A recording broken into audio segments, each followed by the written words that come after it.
Hey everybody, welcome back to another episode of Men with Purpose. Today I have a very special guest.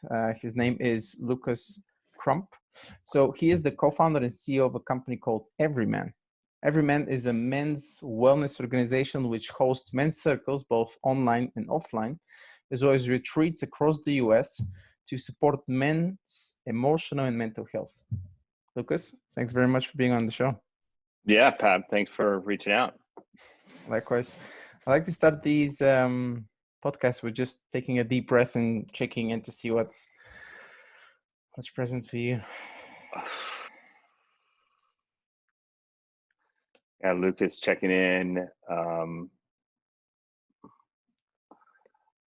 Feels stiffness in my neck and some pain in my left shoulder. Feel happy just looking at you. You just have a real warmth to you. In this moment right now, I'm excited. I feel rested and recharged. I feel very open and very alive. And I'm here and I'm in. Oh, thank you, sir. I feel incredibly grateful to have this conversation with you. Very excited as well. Kind of always gonna get this buzz in my stomach whenever I do one of these. So super grateful for that. Also, all right, let's dive into it.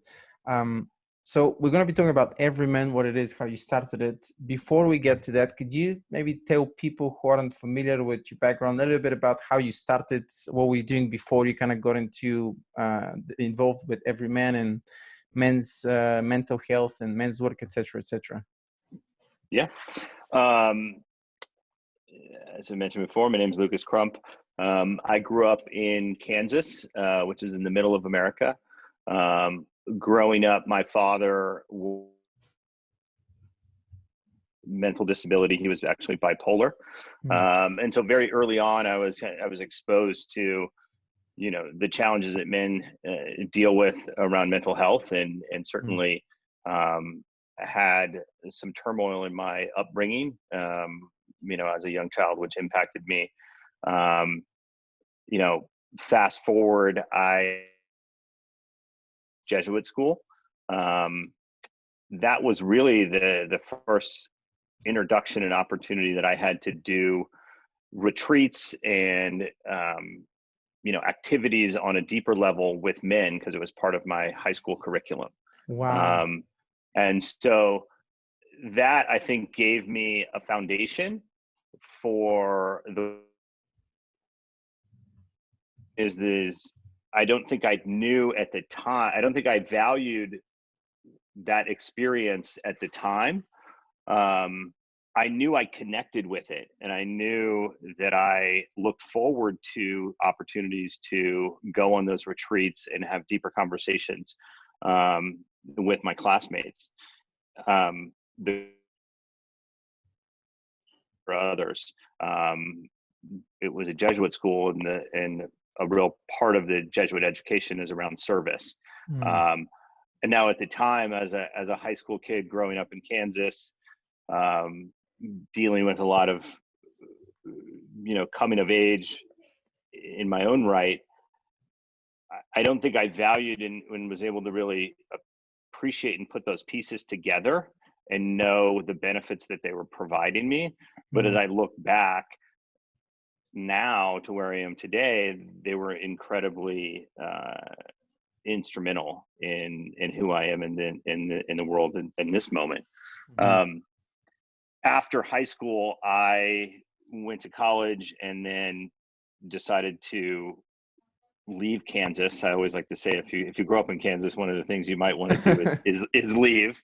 And I was very fortunate at a young age. My mom was very focused on exposing us to different cultures, and so I had the opportunity to go overseas at a young age a couple of times, and I knew that seeing the world was something that was really important to me. And so after college, I had the opportunity to work for a company overseas, which was really the start of a 10-year journey. I worked for a Dutch company that sent me to Africa. I lived in East Africa and Uganda. Then I spent some time in North Africa and Egypt.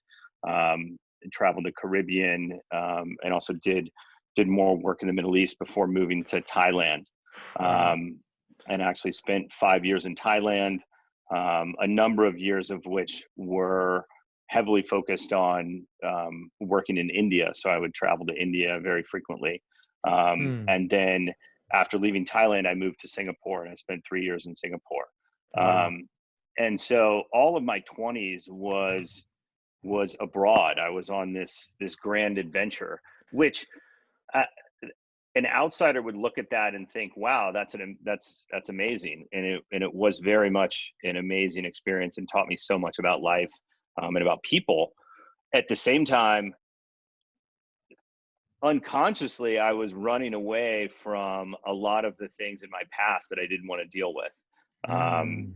My relationship with my father before he passed away, just my own upbringing, and I had unconsciously created this adventure as a way to not confront a lot of the things that were holding me back as a man.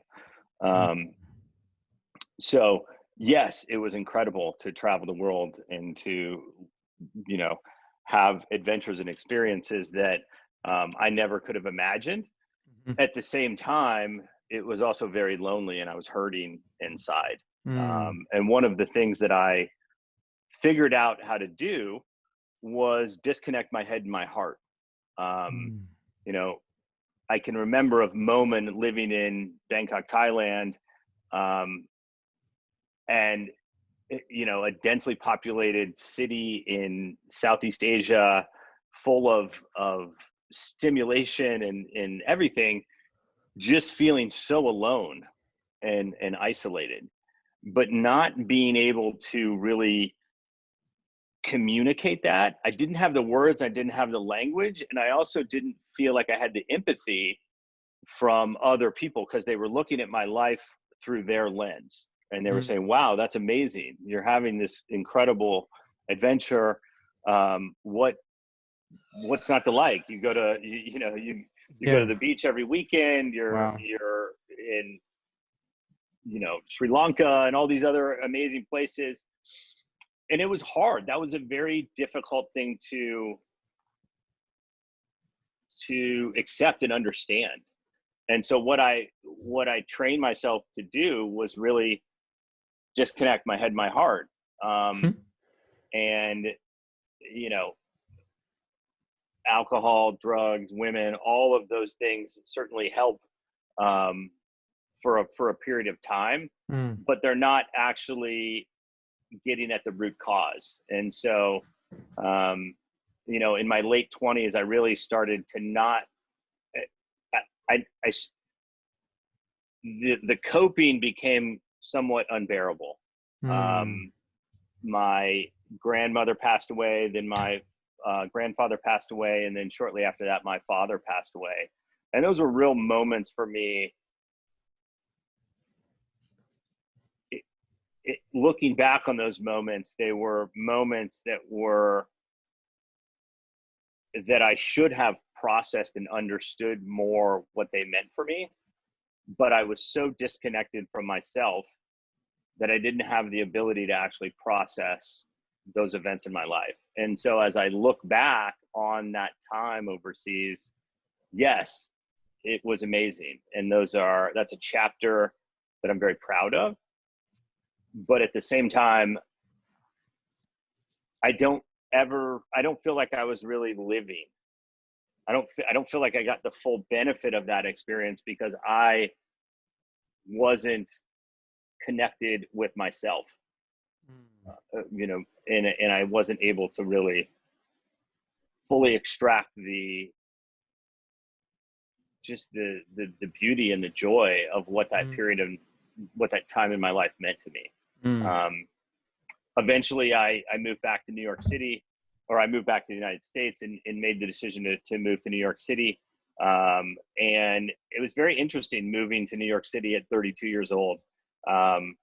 having not sort of worked in an office or interacted with, um, you know, guys my age that had similar experiences. All my relationships and experiences were with people that were on a somewhat similar journey at a different stage in their life. And Yeah. so it was very hard for me just to kind of slide back into living in the US. I can remember going to an office for the very first time in New York City and sitting there listening to my colleagues talk about television shows or different experiences that they were having, or and I couldn't relate to any of it. Mm. So here I was moving back from this sort of 10-year odyssey, trying to get closer to myself, but then also in that very moment feeling very alone as well. And so what I found was I sort of took up the same pattern in behavior as I did when I was living overseas. I think one of the things that was very tempting for me was the need to look outside of myself and compare and feel like and use individuals or achievements or all of these different hallmarks that we do as a man as a way to figure out, okay, am I enough? What else do I need to do? What I should do? And so that was probably the first 5 years of my life in New York City. Wow. And fast forward to when I was 37 years old and having sort of, accomplished a number of things, one of which was being involved in an early stage technology company that was acquired. And, it was sort of this thing that as a man, I was told that we would want to achieve and be part of. And I can remember achieving that and being part of that.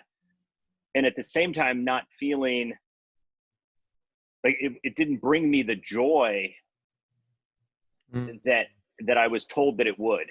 And so I was very frustrated Wow. about, I was actually very angry. I was like, I've done all these things. I've accomplished all these things. I've done everything that culture and society has told me that I need to do as a man. And none of it has brought me a sense of peace and happiness and calm. And that's really when I went on a journey to figure that out, which led me to, I met my co-founder at Everyman, Dan Doty, and then also Owen Marcus, who's also one of the co-founders, and Sasha Lewis. And that was what, those were the events that got me to the place of saying, okay, what is it I'm missing in my life, and what do I need to commit to, and what is my higher purpose? Wow. Whew. Wow, that's some potent story there, man. Listening to you, I could relate so many things. Being abroad for 10 years, feeling this kind of loneliness because you're there, but you kind of know that you're going to be moving on secretly, so nothing really sticks for a very long time. Especially with Thailand, and you see all these digital nomads coming and going. And you're like, oh wow, like where's the community? Like what's like? And again, this whole thing about chasing achievements, whereas internally we're looking for fulfillment, right? And the two aren't really kind of going very, very well together, especially for like in business. Wow. And then coming back to London, in your case, coming back to moving to New York City, and there's this culture shock, like, ooh, like what the hell just happened? Wow. Yeah. I mean, it's amazing. I live in a 8,000 person town in upstate New York now, which is, it's amazing. It's incredible. I feel so at peace here. And I know that I wouldn't feel at peace if I hadn't had all of those other experiences and seen so much of the world already. I wouldn't appreciate where I'm at right now. Mm-hmm. And so I'm very grateful for that. Um, you know, one thing that I reflect on oftentimes is like our lowest self is our highest self. Our Mm. deepest wound is actually serves our greatest purpose. Wow. You know, the pain and the pain that I had growing up, the sense of loss, of really not having a relationship with my biological father, of wanting and needing male mentors to guide me and not feeling like I had that, in a sense of loss. Like, Mm. those are deep wounds that have unequivocally driven me in certain areas of my life, um, towards experiences which have taught me things. Mm-hmm. And you know, that wound and that pain now serves as my greater purpose. Mm. You know, I always say, it, you know, every man is in many ways the thing that I needed the most in my life. It's very selfish. It serves you know, Yeah, yeah. it serves me first and foremost in a plethora of ways. It just so happens that so many other men also need that same thing.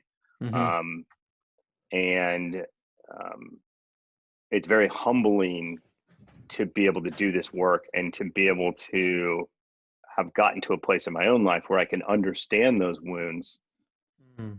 and interpret them and understand them and learn from other men, and then be able to share that with other men. Mm-hmm. Um, I really believe that, you know, you mentioned men's work earlier, and men's work is, um,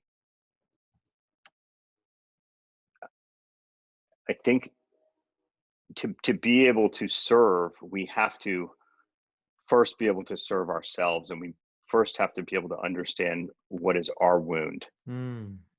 um, because then we can see that in others.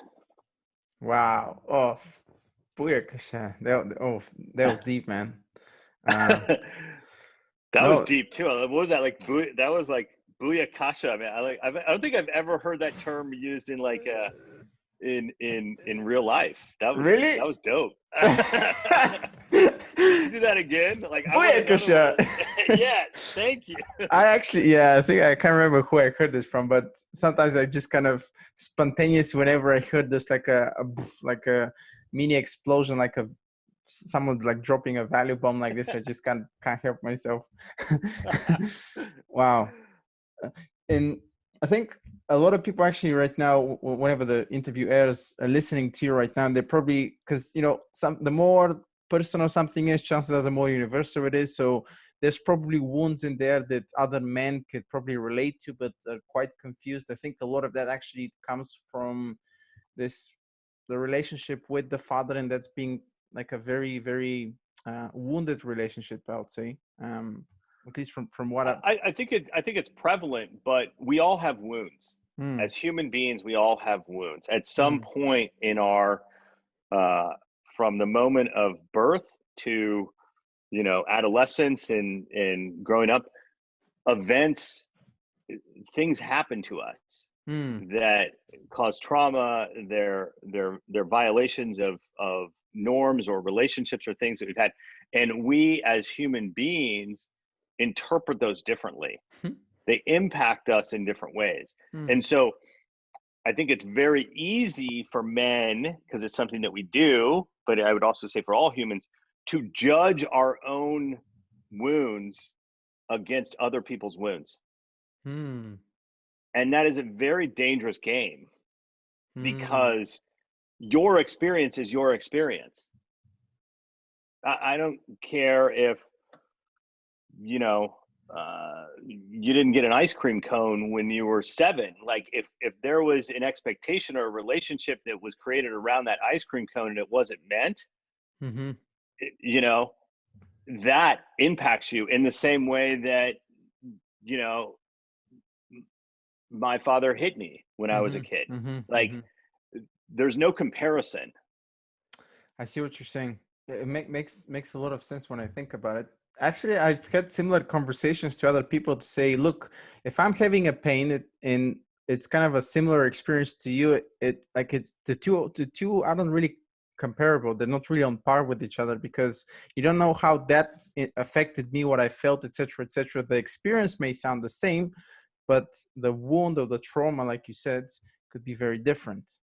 Mm-hmm. Mm. And it's also, those are just parts of us. Mm.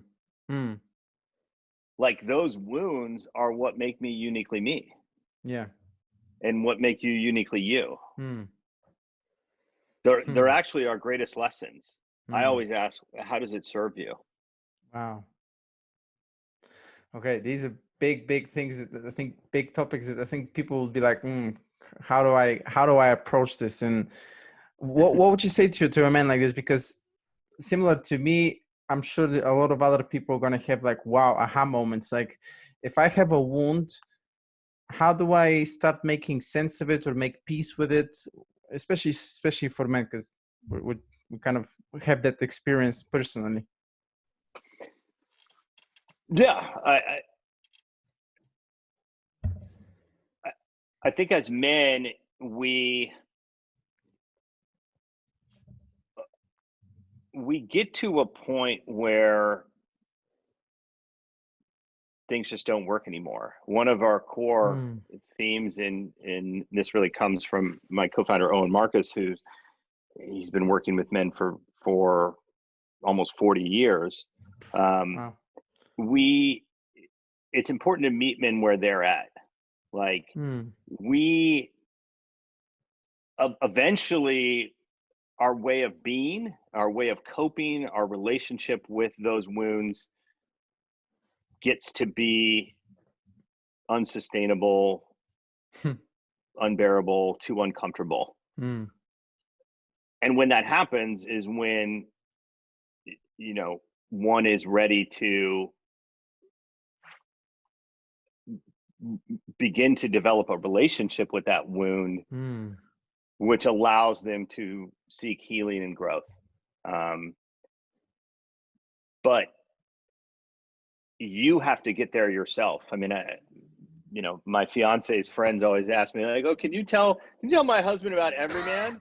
Can you get him to go? Yeah, Can you get him to do that thing that you do?" doesn't And work like that. all I can do is tell him go to everyman.com, Mm. and make sure you only use one E, because Mm. like that's all I can that's all I can do for you. I can't pull you into an experience that you're not ready or willing to have right now. Mhm. Mhm. Mhm. But if a man is asking himself, if you're waking up in the morning and saying, am I enough? Do I feel lost? What is my purpose? Mm. Um, what is that feeling that I have that I don't know how to even explain what the feeling is? Mm. You're maybe on that path. And I would encourage a man to create awareness around that. Doesn't necessarily have to do anything until he's ready, but just create Mhm. awareness. Create Mhm. awareness around, what is your feeling? Mm. Mm. What is your relationship with yourself? Mm. Where, you know, what are you doing that brings you energy? And what are you doing that takes energy away from you? Mm. Good questions. Very good. Wow. Okay. As you're asking, I mean, as you're saying those questions, I'm asking myself the same thing. So, wow. Okay. You know. And I think what the difficulty around that is that we oftentimes orient ourselves, especially as men, towards the things that bring that we think will bring us energy. I mean, I can remember, uh, one of my wounds was I was dyslexic. I had a learning disability growing up.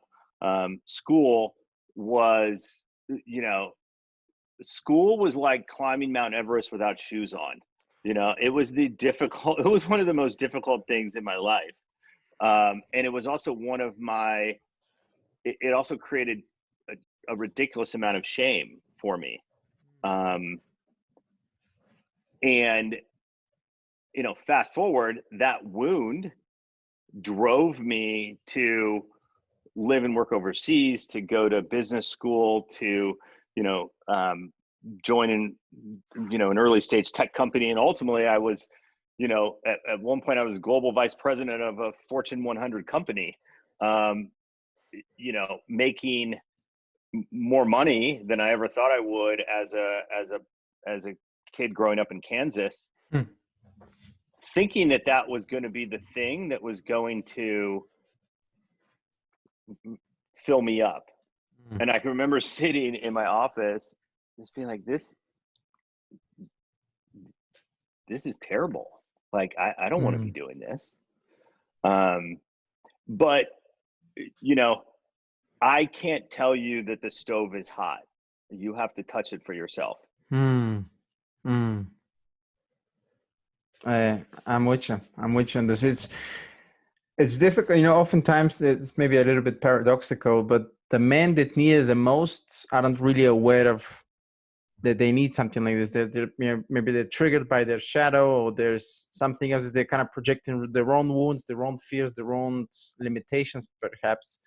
But yeah, those are the men that you kind of need it the most, but they have to go through that fire to kind of really come to that awareness. Oh, Yeah.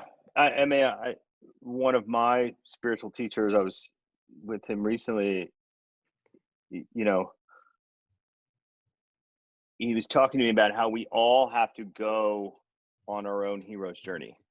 mm, Um, as men, we all have to grow up and move from being a boy to becoming a man. mm-hmm, And the interesting thing is, as a boy, we oftentimes look at the world through what's best for me. What do I need? mm, Right? It's a very selfish way to look at the world. yeah, But as through maturation, you get to a point where you realize and learn that, hey, life is actually easier when we do it together. mm, Um, you know, as men, we are better together. We're better in collaboration. That's part of our biology. That's part of our physiology. mm-hmm, But there's social conditioning and also just our own experience that we have to go through, that we have to go and try to do it on our own, try to, you know, satisfy our ego mm, to get to a place where we realize, like, wow, it's not as satisfying if I do it on my own. It's actually more satisfying when I do it in collaboration, mm, in conjunction with other men. But until we actually have that hero's journey, until we actually go through that, yeah, we're not ready to have that experience. And mm, and I don't care how old you are. I don't care if you're 30 years old, 40 years old, 50 years old, 60 years. I mean, I see a lot of, you know, man childs out there. Um, it's interesting. There's a African proverb. I don't know. It's the most exploited thing I always heard, but you know, um, if you want to go fast, go along. If you want to go far, go together. And most mm-hmm, people take that at face value. But if you mm, if you dig deeper into that, you know, going far is going together, and going together means that, hey, I'm an adult, I'm a man, I realize that I can't do it on my own, mm, that I actually need the help and support from other men. And actually, whatever it is I'm trying to achieve is more fulfilling when I do it with others. I mean, you go and talk, look at the richest man in the world. Like, do you think that guy's happy? Like, what wound is it that propels individuals to push themselves to that level, to get all the toys? mm, And then we have all the toys, and they're like, now I got all the toys, and I'm still not happy. mm. There has to be a greater purpose behind whatever you're doing. Otherwise, it's kind of, you know, like I said, chasing achievement, whereas you're looking actually for fulfillment from something Right, together. right. Hmm. And we can't get to fulfillment until we have a relationship with ourselves. Mm, until we actually understand what our wounds are. mm, Whenever I hear from guys and talk to them, I just always just like, just own whatever it is you're doing and why you're doing it, mm, and be really honest with yourself. hmm, And I look at guys all the time, like, okay, cool. Do you want to get rich? Do you want to, do you want to get laid? Do you want to like, feel good about like whatever it is that you're doing? Be really honest with yourself why you're doing it. mm, mm. That's because you have to be aligned. You have to be congruent with whatever you're doing. Otherwise, if there's internal conflict, chances are you're sabotaging yourself and not being, true to yourself and all these kind of things, which It's amazing the stories that we can tell ourselves. It's yeah. amazing the different things, the different truths that we can convince ourselves of. Mm. We can make I've the been there. world look, yeah, we can make the world look like, we can make the world look however we want it to look. Mm. Mm. Wow. I listening to all of this and I'm kind of reflecting of how we've fallen prey to all of our successes and achievements, right? Looking back a little bit of history, since the second industrial revolution, men were kind of separated, boys from the fathers. And I think Mm-hmm. all these rituals, all this apprenticeship, all this kind of fatherly figure who's there mentoring you is increasingly kind of being separated from one another. Hence why you have this Peter Pan syndrome, where a lot of men are actually walking around is in a boy psychology, right? Mm-hmm. 30, 40, 50-year-old men with the brain of a 12 or 15-year-old because they never matured. There was no rites of passage. There was no ritual. And Right. And I would agree with you there. I mean, one of a book that I really enjoy is The Second Mountain by David Brooks. And it talks about how the first achievement in our life is not the actual achievement that we've been seeking. We have to hmm, climb the first mountain hmm, to know that we can climb that first mountain. And then we actually get to go and climb the mountain that we really want to climb. oof, wow. We get to find out, you know, you can't appreciate what you have until you don't have it. Hmm, You wow. can't feel like you need community until you feel alone. Hmm,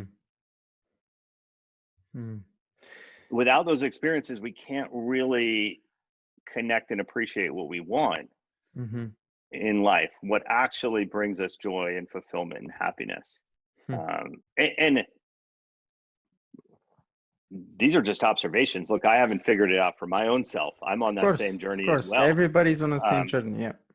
but there's certainly questions that one should ask themselves. And to your point around rites of passage, I appreciate rites of passage, and I would agree with you. I think one of the things that is potentially the most in, that has a very negative impacts on young people today, and even you know all people, is we don't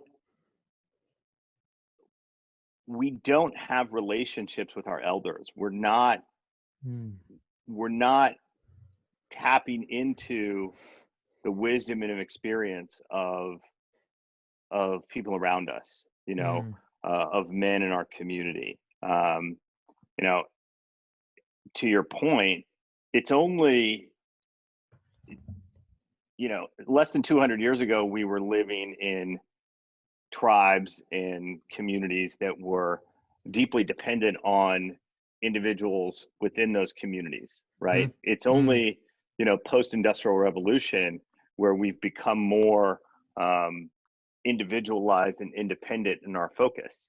hmm, But if you go back even further, our evolutionary biology and our physiology was intended for us to be in community. we are social animals. We're social. Mm, We are supposed to be connected. When a wolf falls out of a pack, what happens? He dies, mm, right? What's always amazing to me, and it you know highlighted during the pandemic, is especially where I live, New York City, people started spending more time outside, and they say like, mm. "Wow, I feel really good." Surprise, surprise. Surprise, surprise! Like that's how it was created.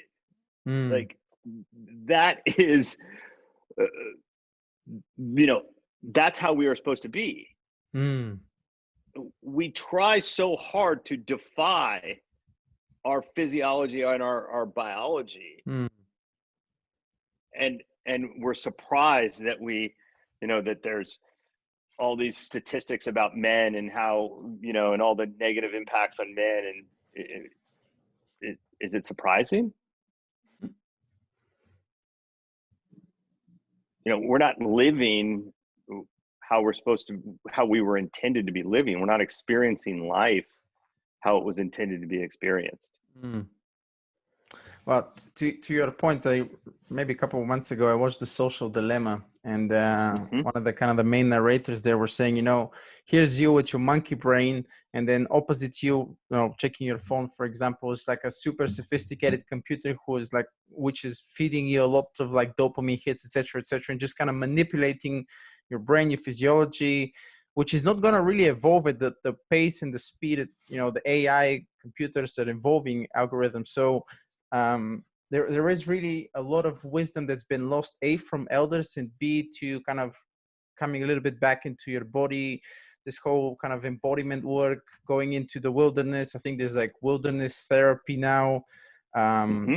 And Yeah, we have wilderness programs. yeah, I checked your website.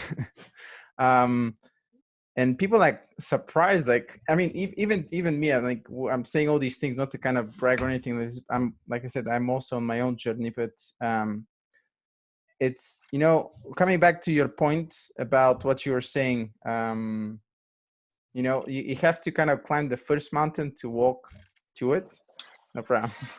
Mhm. um, and and it sounds very simple. It sounds really, really simple, but it comes from a point of experience. This kind of simplicity comes from a point of experience that is much, much deeper. You have to go through that to come to the realization, to something very simplistic that says, oh, you have to, really climb the first mountain, or the example that you gave, to feel that you have to climb the second, or you have to be alone for a long time to come to the realization you need a community, etc., etc.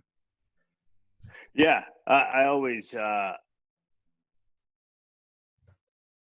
look at people. I'm like, don't tell me what you've done. Tell me about your deepest wound. That's how you start. Yeah, I mean, I don't.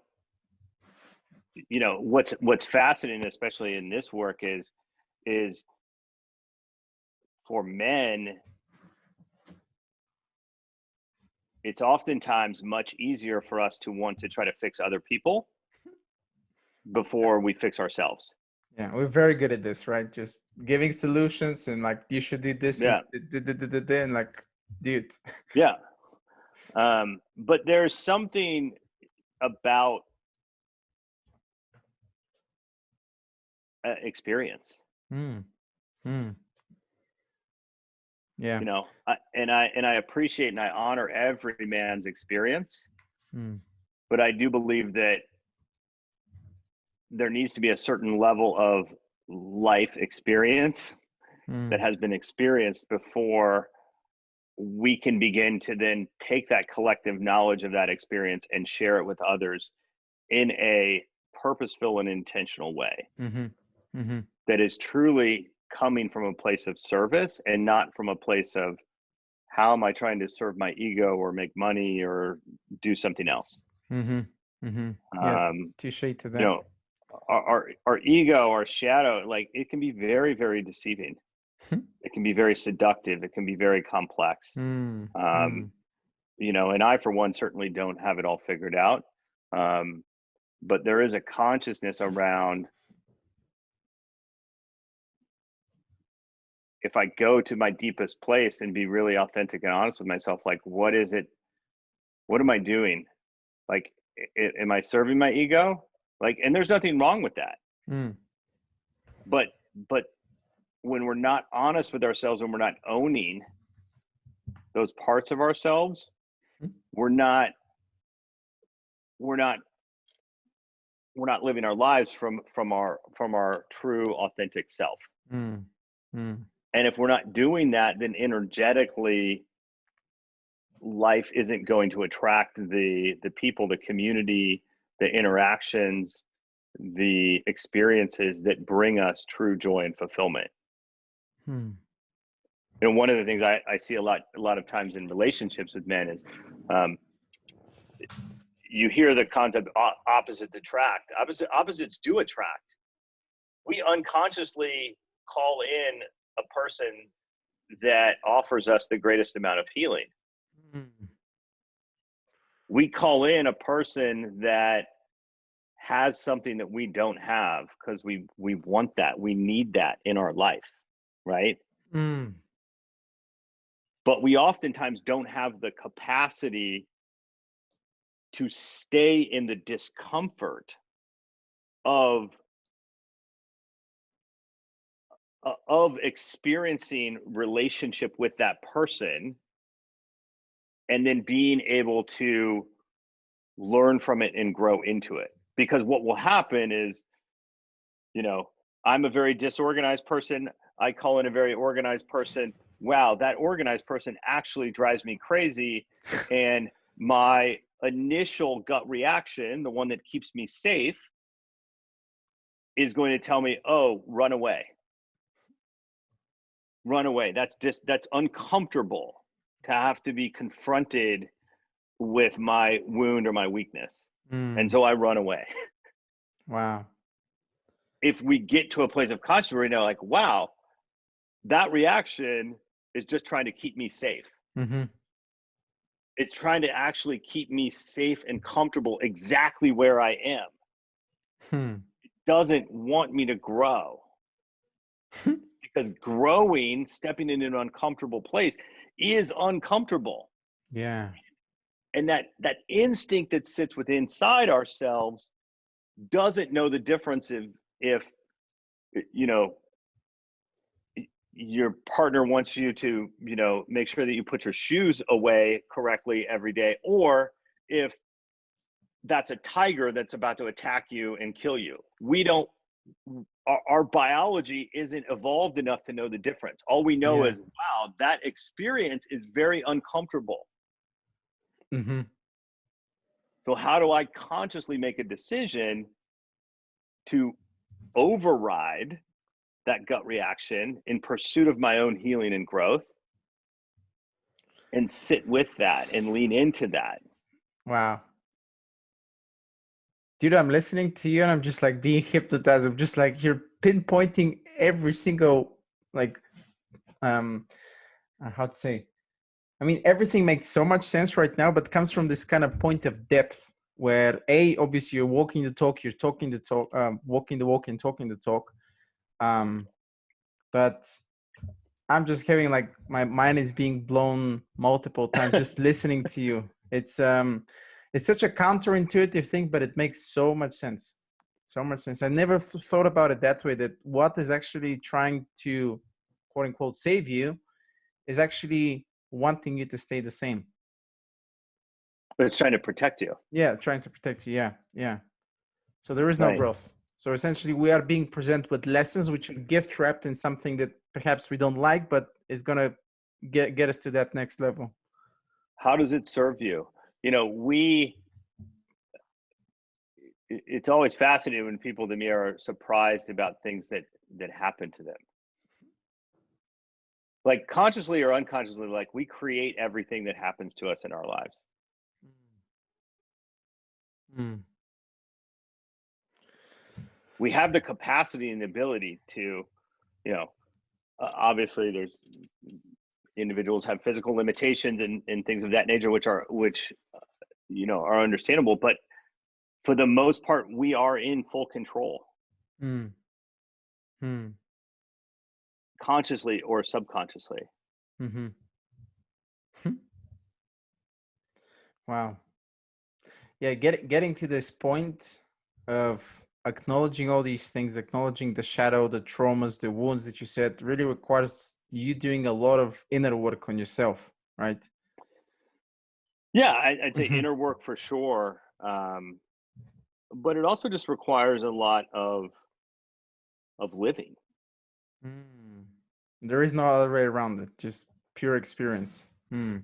There's no shortcut. Mm. Like it's fascinating to me how we orient towards trying to defy biology and physiology. I'll never remember. Like I used to have when I was in the corporate world, I'd have young people that would come to me and, um, a year into a job, and they would ask for a promotion, and they would show me all the things that they knew, and I would look at them and be like, I hired you to know those things. I don't need to know those things, and I don't have Yeah. time to know those things. And if I wanted to know those things, I could just go and basically watch YouTube for 72 hours and appear as if I know all those things. Mm. Knowledge is democratized. Mm. Anybody can learn anything. Experience, living life gives you the knowledge to understand yourself, Mm. understand others, and then be able to use that to serve you and to serve others. There's no shortcuts, Hmm. especially not in this work. Mm. Yeah, this work is something special, man. Um, one of the pillars of every man is organizing men's circles. Hmm. Can you talk a little bit more about that? Um, yeah, one of the core sort of offerings of what Every Man does is we enable men to start or join their own peer-led group, which Mm. follows the curriculum that my co-founder Owen Marcus has really spent his entire life designing and understanding. Um, you know, men's circles, men's groups are not unique by any ways. Men have been meeting in circles for many thousands of years. Mm. Now, the rationale and the intention as to why those men meet in those circles has changed over time. Mm. Yes, we naturally, as men, have a desire to have camaraderie and connection with others. That is very essential part of our physiology, of our biology. Um, how those circles then serve us for our own growth is very different. Mm. And what I mean by that is, you know, men can come to a men's circle and say, "Oh, I want to come to this men's circle to make friends." We always say, like, a men's circle at Every Man is not a place where you make friends. It's not the intention.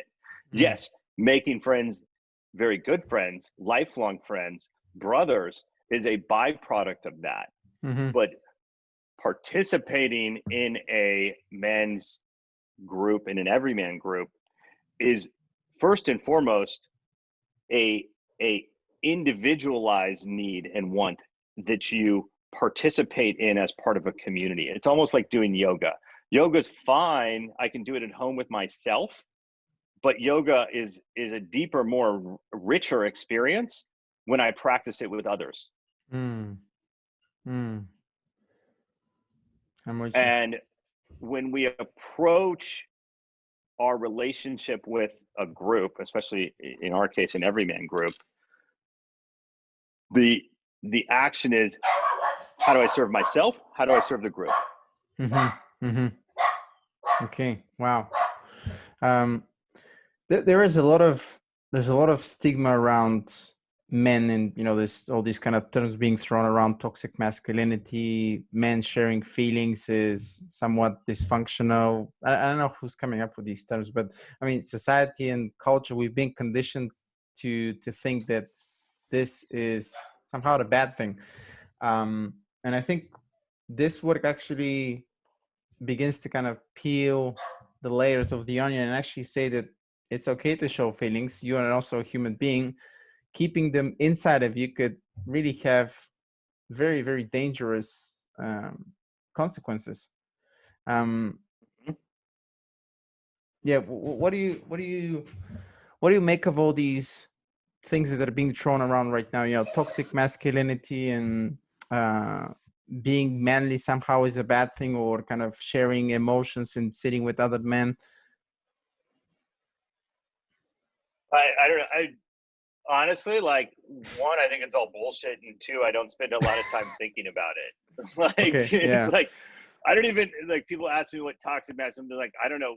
So you're talking about a random set of behaviors that you've now put an ambiguous label on around that says something about how men are behaving, but at the same time, those behaviors at one point or not were accepted and normalized in our culture. And it's just it's a, like, I also think that word toxic masculinity, like, it immediately implies shame. Mm.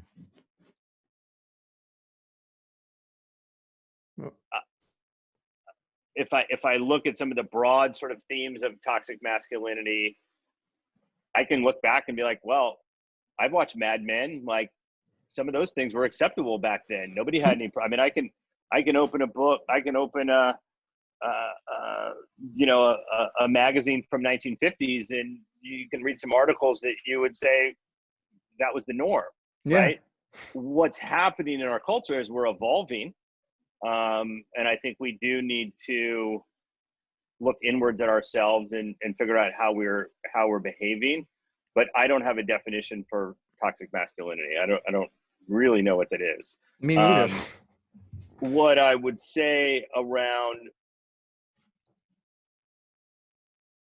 I just think emotion is the untapped superpower. Emotion, human emotion, it's the only thing that's sacred in our world.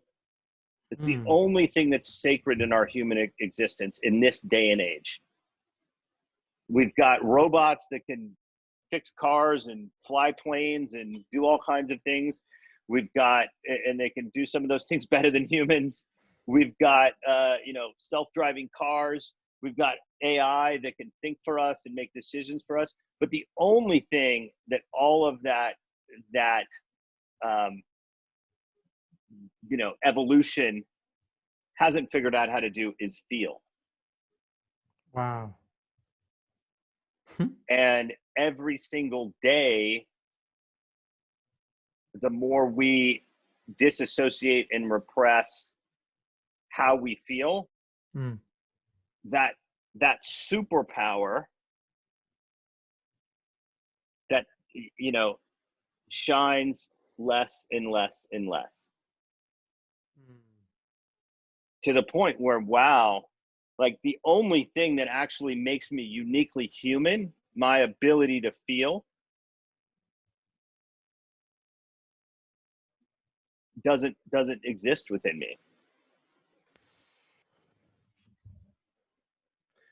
I never thought about it that way.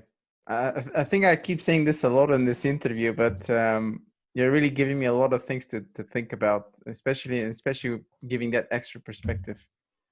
Mm. Hmm. Yeah, I just, and I think that, yes, from a pathologized way, yeah, men are experiencing, you know, mental health and all kinds of other challenges, but that's by one definition. Like, actually, we're just experiencing life, and that's not to trivialize any individual that has a severe mental health issue or has levels of anxiety or whatever it may be. But uh, you know life is not intended to always be easy. Life Mm. is challenging. We need those challenging moments to actually teach us and provide us a vantage point Mm. and an understanding of ourselves. Um, you know,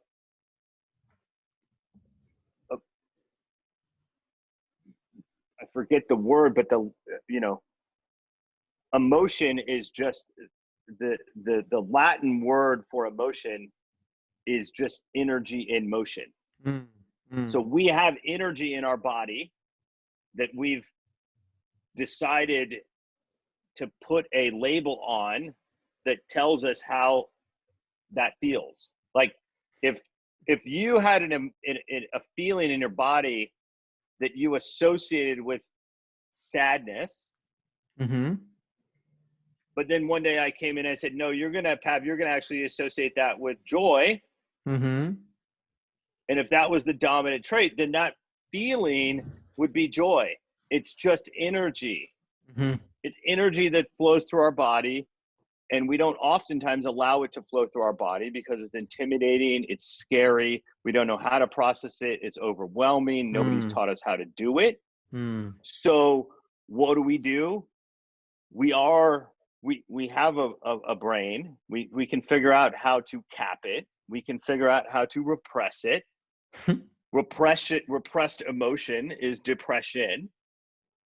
And we can figure out how to disassociate ourselves from it, yeah. which works until it doesn't work. Yeah, it's very. One of my mentors used to say, "Be careful how you label things because that tend to stick with you, right? Especially with the feelings, how all these kind of labels that we put left and right can have a very 100%. tremendous impact on how you live, really, how you are in the world." Right. One of the things that we really believe in at Everyman, and just going back to that, Mm-hmm. yes, I sit and I work on Everyman every single day, and I use my talents and my gifts to support the growth of this organization. But Everyman is not. It's not mine. It's not yours. We all collectively have a piece of Everyman. Everyman exists for every man. And we believe that as men, we actually have all of the faculties and capabilities and capacities and wisdom and genius and beauty and love inside ourselves to care for ourselves and care for others. If we slow way down and get in touch with who we are and really understand ourselves, we have the capacity to care for and support another man. It's part of our biology. It's part of our physiology. It's part of our DNA. We can support ourselves. Everyman just creates the arena for men to show up and do that for themselves and do it for others. And that is what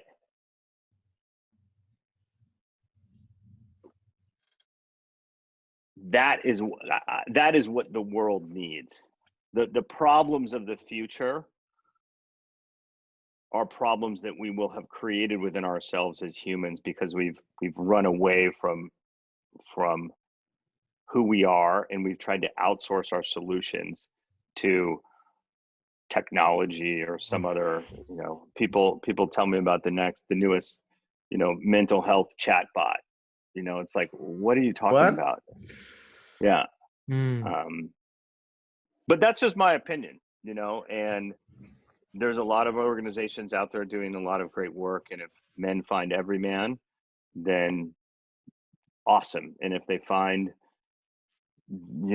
every dude, awesome. And if they find, this one or that one, awesome. Like whatever it is that provides men the healing and the growth that they seek and they need to live their life,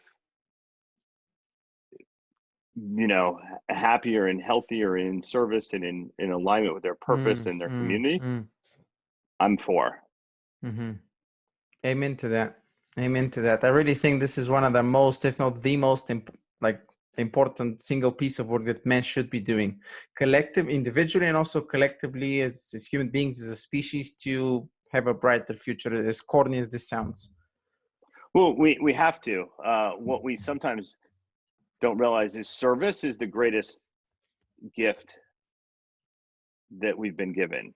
We just don't often practice service because our service oftentimes comes in service of ourself first, which is our Mm, ego. mm, But service provides real joy when we get to be in service of others. mm. Wow. That's the true wealth. That resonates deep. Yeah, with me. Listen, man, there's so many other things, so many other questions I want to. We can do a part two. Don't For worry. sure, for sure, for sure, for sure. Yeah, I think we can go on like this for at least a couple of hours. One question to kind of wrap things up. Is there a question that you wanted me to ask you that I didn't?